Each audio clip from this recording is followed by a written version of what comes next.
As I stepped into the dimly lit archive room, the musty scent of aged papers enveloped me like a damp shroud.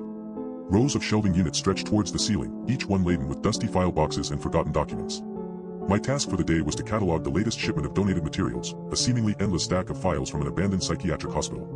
Kaylin, our resident archivist, greeted me with a perfunctory smile as she handed me a label maker. "Just stick these on the shelves," she said, her voice devoid of enthusiasm. I nodded, familiarizing myself with the task at hand. The hours passed in a blur of labels and files, my fingers moving mechanically as I worked through the stack. But it was during a brief break that I stumbled upon an unusual document, a series of handwritten notes, bound together by a faded ribbon. The paper itself seemed old, but not quite as ancient as some of the other materials scattered throughout the archives. I recognized Kaylin's handwriting, though she rarely used her own script when documenting our work. My curiosity piqued, I decided to set aside the task at hand and investigate further. As I delved into the notes, a shiver ran down my spine. These entries were unlike anything I'd seen before.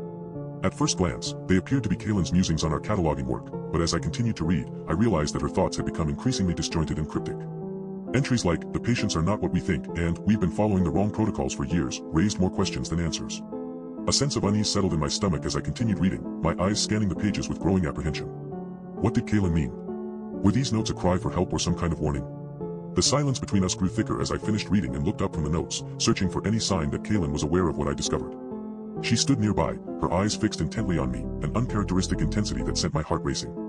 I hesitated for a moment before placing the notebook back in its shelf, feeling like I'd stumbled into something much larger and more sinister than a simple archivist's musings. The air seemed to thicken around us as we exchanged an uneasy glance, each of us trapped in our own world within this cramped archive room. It was then that I noticed it, the faint whisper of papers shuffling, like someone had moved them from their original positions on the shelves. But when I turned back to Kaylin, she merely raised an eyebrow and said, "Time for lunch."